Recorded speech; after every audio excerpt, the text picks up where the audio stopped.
इसका मतलब है कि मैं अपने बेसिक सब्जेक्ट्स में 10 पॉइंट पा सकता हूँ। अगर ऐसा ही कुछ बार और हो जाए तो भाई माँ ही आ जाएगा। अपनी ऊशी मनाने के बाद मुझे अचानक रियलाइज हुआ कि इतने सारे रेपुटेशन पॉइंट्स मिले हैं, तो इसका पक्का कनेक्शन मेरे सुपर टॉपर बनने से ही होगा। मुझे लगता है मुझे थोड़ी बहुत तैयारी कर लेनी चाहिए। मैं भागता हुआ नीचे गया। हियूची लंच बना रही थी। मैंने पूछा, डैड कहाँ हैं? काम पर गए हैं क्या? क्या हुआ? हियूची ने थोड़े परेशान होकर पूछा। मैंने कहा, मैं खुद उन्हें कॉल कर लेता हूँ। आज शायद कंपनी में रिपोर्टर्स की पूरी औज मुझे ढूंढते हुए पहुँचने वाली है। डैड को बोलना होगा कि सिक्योरिटी टाइट कर ले। और हाँ, यहाँ घर पर भी बहुत से लोगों की भीड़ लगने वाली है। सोसाइटी के गार्ड को पहले ही इन्फॉर्म करना पड़ेगा। मेरे बच्चे, आखिर हुआ क्या है? हियूची घबरा गई। मैंने एक शैतानी स्माइल दी और कहा, मॉम, क्या आपको नहीं पता? आज छिंगपे के एग्जाम का रिजल्ट आने वाला है। वो बोली, हाँ शायद, पर इसका हमारे साथ क्या लेना देना? हियूची को कुछ समझ नहीं आ रहा था। मैंने बड़े एटीट्यूड से कहा, मैंने बस नॉर्मल सा परफॉर्मेंस दिया और मेरे फुल मार्क्स आए हैं। इस साल का सुपर टॉपर मैं ही हूँ। मैं हंसने लगा। अरे हाँ, मैं हारा चेक करूँ कि यूचिंग के कितने मार्क्स आए हैं। मैं वापस ऊपर अपने कमरे में भाग गया और हियूची वहीं बुत बनकर खड़ी रह गई। उसका नालायक बेटा गू चेन, छिंगपे का फुल मार्क्स वाला सुपर टॉपर, ये कोई बहुत भद्दा मार्क था क्या? और उधर सू यूचिंग के घर पर भी। सू यूचिंग का चेहरा ऐसा हो गया था जैसे उसने कोई भूत देख लिया हो। रिजल्ट बोर्ड को देखकर मेरी आंखें बस झपकती ही जा रही थीं। यह कैसे हो सकता है? क्या मेरी नजरें धोखा खा रही हैं, या फिर छिंगपे के सिस्टम में कोई गड़बड़ी हो गई है? पूरे नंबर वाले पेपर की कई तरह से जांच की जाती है। यहाँ तक कि एग्जाम देते वक्त की सीसीटीवी फुटेज भी चेक होती है। तो यह कोई गलती तो बिल्कुल नहीं हो सकती। वहीं सू परिवार से कुछ ही दूर लिन परिवार के घर में लिन छुरैन तो जमीन पर धड़ाम से बैठ गई थी। उसे मेरे साथ लगाई गई वह शर्त याद आ रही थी। उसका चेहरा एकदम पीला पड़ गया था। सब खत्म। अब मेरा क्या होगा? क्या मुझे सच में उसे प्रपोज करना पड़ेगा? अगर ऐसा हुआ तो क्या मैं अपनी ही सहेली का प्यार छीनने वाली कोई बुरी लड़की नहीं बन जाऊंगी? यह कुछ हन सच में एक नंबर का कमीना है। उधर कुकुओचांग मीटिंग रूम में बैठे एक जरूरी मीटिंग कर रहे थे और चर्चा चल रही थी मेरे दिए गए उस प्रपोजल पर, जिसमें एक अलग पेटेंट मैनेजमेंट कंपनी बनाने की बात थी। बॉस, अपनी कंपनी में बहुत सारे मीडिया वाले आ गए हैं। यहाँ तक कि थियनहाई टीवी चैनल वाले भी पहुँच चुके हैं। नीचे का पूरा हॉल खचाखच भर गया है। वो कह रहे हैं कि उन्हें आपका इंटरव्यू लेना है। और तो और, वो एक एक्सक्लूसिव इंटरव्यू भी बुक करना चाहते हैं। हमने उन्हें रोकने की बहुत कोशिश की, लेकिन वो किसी की सुन ही नहीं रहे। यह सब क्या हो रहा है? लेकिन तभी उनके दिमाग में कुछ आया और उनके चेहरे का रंग उड़ गया।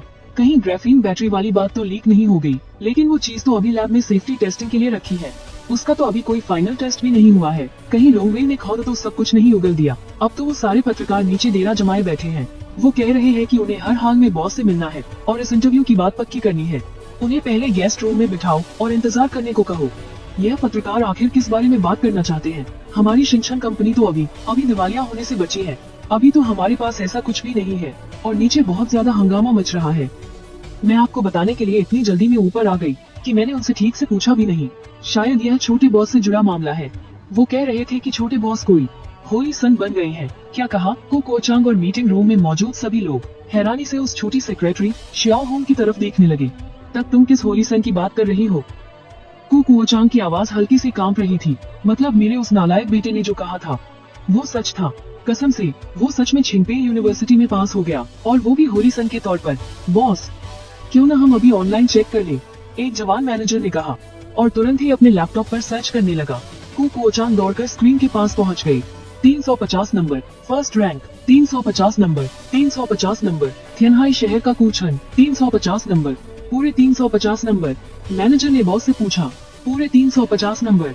बॉस, क्या इस पूरे थियनहाई शहर में आपके बेटे के अलावा कूचन नाम का कोई और भी है? यह तो सच में अपने छोटे बॉस ही है। कुकोचांग के एक दूसरे खास आदमी ने खुशी से चिल्लाते हुए कहा। जब मैं उनके लिए इनविटेशन कार्ड लेने गया था तो वहाँ उन्हीं का नाम लिखा था। क्योंकि हमने थोड़ा लेट अप्लाई किया था, इसलिए उनका रोल नंबर लिस्ट में काफी नीचे था। कुकोचांग ने आसमान की तरफ देखकर जोर का ठहाका लगाया। हाँ, मुझे पता था कि मेरा बेटा कूचन मुझे कभी निराश नहीं करेगा। अरे छिंगपे यूनिवर्सिटी है तो क्या हुआ? मेरे बेटे ने चुटकियों में उसे भी निकाल लिया। बहुत बहुत बधाई हो बॉस। छोटे बॉस को होली सन का खिताब मिल गया। अब तो उनका भविष्य बहुत ही शानदार होने वाला है। आपको बहुत बहुत बधाई हो बॉस। यह तो बहुत ही कमाल की खबर है। छोटे बॉस को इस बड़ी कामयाबी के लिए ढेरों बधाइयाँ। बॉस, फिर तो इस बात पर कोई ग्रैंड पार्टी होनी चाहिए ना? हाँ, आज तो बॉस का मूड एकदम मस्त है। अरे हाँ, बिल्कुल, आज तो पूरे शहर में जश्न मनेगा। शाओ होंग, तुम जाकर सबको बता दो। आज हम मेरे बेटे के छिंगपी यूनिवर्सिटी में सिलेक्ट होने का जश्न मनाएंगे। शिंगचेन टेक्नोलॉजी के सभी कर्मचारियों को डबल सैलरी के साथ 3 दिन की छुट्टी मिलेगी और इस महीने के परफॉर्मेंस बोनस में भी सबको 20% का इंक्रीमेंट मिलेगा। यह सुनकर शियाओ होंग खुशी से झूम उठी। बॉस गु इंदाबाद। लोंगवे के साथ हुए इस कॉन्ट्रैक्ट को देखकर बाकी कंपनियां भले ही जल्द ढूंढ रही हो, लेकिन सिर्फ शिंगचेन टेक्नोलॉजी के लोग ही जानते हैं कि इस दौरान उन्होंने पागलों की तरह कितनी मेहनत की है। अब जो ये 3 दिन की एक्स्ट्रा छुट्टी मिली है ना, ये तो तपती गर्मी में ठंडी बारिश जैसी है। बॉस लोंगवे वाले प्रोजेक्ट के लिए बहुत प्रेशर बना रहे हैं। क्या 3 दिन की छुट्टी देना थोड़ा ज्यादा नहीं हो गया? कोई बात नहीं, गु गोचांग ने बेफिक्री से हाथ हिलाते हुए कहा। मैं जाकर यू शियाओ फे को समझा दूंगा। अब जब उन्हें पता चलेगा कि मैंने छिंगपी यूनिवर्सिटी का एग्जाम पास कर लिया है, तो पता नहीं यू खानदान वालों की शक्लें कैसी होंगी।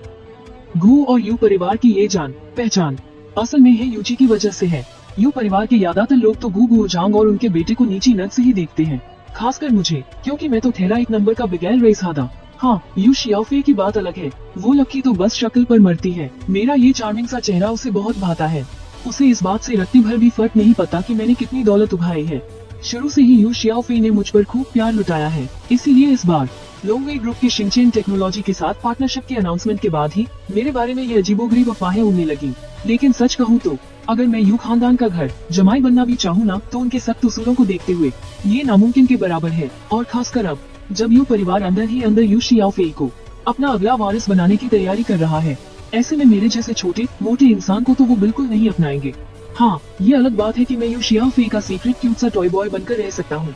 जब तक मैं कोई बात तमाशा खखा न करूँ, तब तक उन हाई क्लास सोसाइटी वालों को इन छोटी मोटी बातों से कोई फर्क नहीं पता। गु गोचांग तो सोच रहे थे कि वो यू शियाओफे के सामने मेरे छिंगपी यूनिवर्सिटी में पास होने की खूब शेखी बघारेंगे, लेकिन सच तो ये है कि यू शियाओफे को ये बात पहले से ही पता थी। उसे याद आया कि कैसे वो लड़का जो हर बार उसे देखते ही पूंछ हिलाते हुए उसके पीछे पीछे घूमने लगता था, उसे खुश करने के बहाने पॉकेट मनी मांगता था, वो नन्हा सा शैतान आज शिंगपी जैसी टॉप यूनिवर्सिटी में सिलेक्ट हो गया है। ये सब किसी सपने जैसा लग रहा था। खुशी और गर्व के उस पल के बाद यू शियाओफे के होठों पर एक शरारती सी मुस्कान आ गई। फुल मार्क्स वाला जीनियस, वो भी इतिहास के सबसे मुश्किल एग्जाम में। और दूसरी तरफ दुनिया भर में 1 नंबर का बिगैर रईस हादा। मेरे छोटे नवाब, जब तुम्हारे पुराने कच्चे चिट्ठे बाहर आएंगे ना, तो पक्का एक बार तमाशा होने वाला है।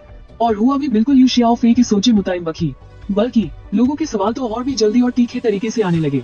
गु परिवार के बंगले के बाहर तमाशा देखने वालों की भारी भीड़ जमा हो गई थी। वहाँ मीडिया वाले थे, मेरे क्लासमेट्स थे और मॉम डैड के जान पहचान वाले भी, साथ ही वो स्टूडेंट्स भी थे जो अगले साल नेशनल एंट्रेंस एग्जाम देने वाले थे। बस मेरा आशीर्वाद लेने आ गए थे।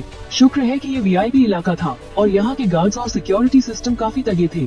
ऊपर से मैंने पहले ही उन्हें वार्निंग दे रखी थी, वरना ये पागल भी तो कब का मेरे घर में घुस चुकी होती।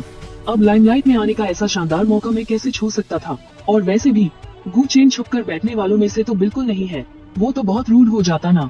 इसीलिए मैंने घर पर आराम से नहा धोकर अपने बाल सेट किए और सबसे डैशिंग कपड़े पहनकर मैंने 7-8 गार्ड्स को बुलवा लिया।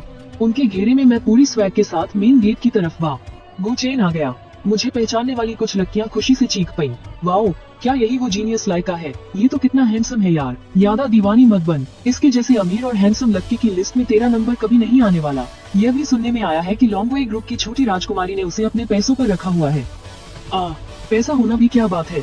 मुझे सच में नहीं पता था कि मैंने जाने अनजाने में फिर से किसी लड़की का दिल तोड़ दिया है। वो जैसे ही दरवाजे पर पहुंचा, हाथ में माइक और रिकॉर्डर लिए पत्रकारों का झुंड भूखे शेरों की तरह उस पर टूट पड़ा। अगर वो ऑटोमेटिक गेट बीच में ना होता तो मुझे पक्का था कि वो लोग मुझे जिंदा ही चबा जाते। मिस्टर गु, टॉपर बनने के बाद आपको अभी कैसा लग रहा है? मिस्टर गु, इस बार का पेपर इतना मुश्किल था, फिर भी आपने पूरे नंबर कैसे स्कोर कर लिए?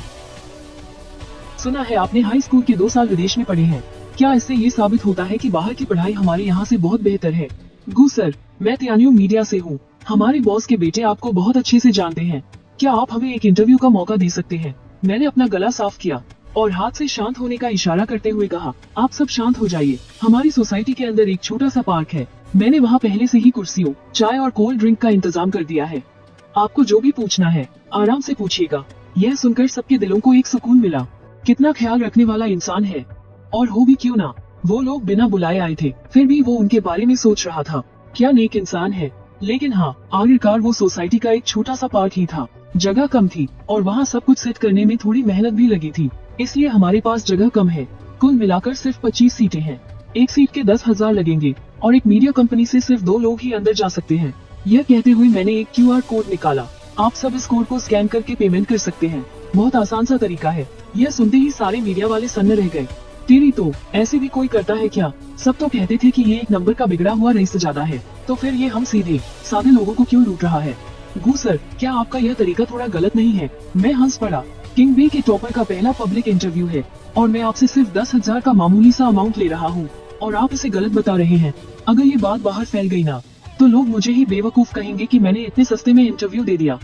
जल्दी करो, सिर्फ 25 सीटें हैं। जिसे अंदर नहीं जाना वो खुद यहाँ से चला जाए। एक पत्रकार, जो शायद किसी सोशल मीडिया गॉसिप पेज का लग रहा था, भड़कते हुए बोला, लानत है, एक अमीर बाप की औलाद इस तरह से पैसे ऐंठ रही है। ये तो सरासर हद पार करना है। चलो हम चलते हैं, किसे सुनना है कि ये क्या बकवास करता है। मैं खुद ही कुछ मनगढ़ंत छाप दूंगा। मुझे उसकी इन बातों से कोई फर्क नहीं पड़ा। मैंने आराम से जवाब दिया, बिल्कुल सही। आप लोग इंटरनेट पर जाकर मेरे बारे में कुछ भी अनाप शनाप लिख सकते हैं और मैं तुरंत आपका कुछ बिगाड़ भी नहीं पाऊंगा, लेकिन आपकी वो झूठी खबरें सिर्फ कुछ देर के लिए ही व्यूज ला पाएंगी। अगर इस फील्ड में लंबे समय तक टिकना है ना, तो अपना जमीर तो जिंदा रखना ही पड़ेगा, है ना? आखिर झूठ कभी सच का मुकाबला कैसे कर सकता है? मैं फिर से याद दिला दूं, ये किंग बी के टॉपर का पहला पब्लिक प्रेस कॉन्फ्रेंस है। अगर ये मौका हाथ से गया तो फिर कभी लौटकर नहीं आएगा। कुछ बड़ी मीडिया कंपनियों को मेरी बात का मतलब समझ आ गया। उन्होंने तुरंत अपने बॉस को फोन लगाया और बजट पास करवाने लगे, और कुछ ने तो अपनी जेब से ही पैसे लगा दिए और झटपट मेरा QR कोड स्कैन करने लगे।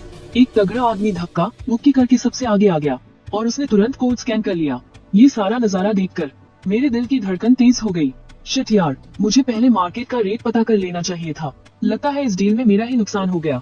और जब मीडिया वालों को एहसास हुआ कि सिर्फ 25 सीटें हैं और लोग बहुत ज्यादा, तो वो सब आपस में भिड़ गए। आखिरकार वो किंग बी के इतिहास के सबसे मुश्किल एग्जाम के टॉपर का इंटरव्यू जो था, और वो भी तियानहाई के पहले पवित्र संत का, उनका पहला सार्वजनिक ग्रुप इंटरव्यू। अगर ऐसा मौका हाथ से निकल गया तो पैसे देकर भी वापस नहीं मिलेगा। यह सोचकर ही मेरे दिल में दर्द हो रहा है। दाम बहुत कम है। नहीं, मुझे और पैसे चाहिए। गनीमत है कि गू चेन बहुत ही ढीठ है। उसने तुरंत अपनी आवाज बुलंद की और कहा, आप सभी दोस्तों का ऐसा जोश देखकर मुझे सच में बहुत खुशी हो रही है। तो चलिए, मैं आप सबको एक और शानदार ऑफर देता हूँ। बस 20,000 रूपए और दीजिए और आप इस इंटरव्यू की लाइव स्ट्रीमिंग भी कर सकते हैं। मेरी गारंटी है कि आप सबको एकदम तगड़ी व्यूअरशिप मिलेगी। यह सुनकर भीड़ के तो होश ही उड़ गए। मतलब 10,000 रूपए देने के बाद भी हम लाइव नहीं जा सकते? अबे साले, तू तो बहुत ही बड़ा धोखेबाज निकला। मेरे इस तरह अचानक दाम बढ़ाने पर भी उन बेचारों के पास मेरी बात मानने के अलावा कोई और चारा नहीं था। आखिर वो छुपकर तो लाइव स्ट्रीमिंग कर नहीं सकते, वरना मेरे आस पास खड़े ये बाउंसर उनकी हड्डियां नहीं तोड़ देंगे। अपने बैंक अकाउंट में आए इन लाखों रुपयों को देखकर मुझे बड़ा सुकून मिल रहा था। थोड़ा ही सही, पर पैसा तो पैसा है। जब से मेरे अंदर यह सिस्टम लोड हुआ है, तभी से मैंने तय कर लिया था कि मैं पूरी जिंदगी नाम और पैसा ही कमाऊंगा। क्या करूं, इस कमबख्त सिस्टम को इन दो चीजों के अलावा कुछ और समझ ही नहीं आता। जब सारे रिपोर्टर उस छोटे से मैदान में पहुंचे, तो उनके चेहरे गुस्से से और भी ज्यादा लाल हो गए। बैठने के लिए छोटी छोटी प्लास्टिक की कुर्सियां थी और पीने के नाम पर बस पानी की बोतलें और एक बड़े से ड्रम में भरी हुई चाय।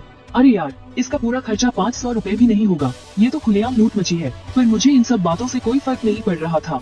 मैंने हाथ में माइक पकड़ा और सामने छतरी के नीचे रखे अपने आरामदेह सोफे पर बैठते हुए जोर से बोला, मुझे यकीन है कि आप लोग भी अपना कीमती वक्त बर्बाद नहीं करना चाहेंगे, इसलिए हर मीडिया हाउस सिर्फ एक ही सवाल पूछेगा। कोशिश कीजिएगा कि कोई भी सवाल दोबारा ना पूछा जाए। हम इसे आधे घंटे के अंदर खत्म करने की पूरी कोशिश करेंगे। क्या बकवास है?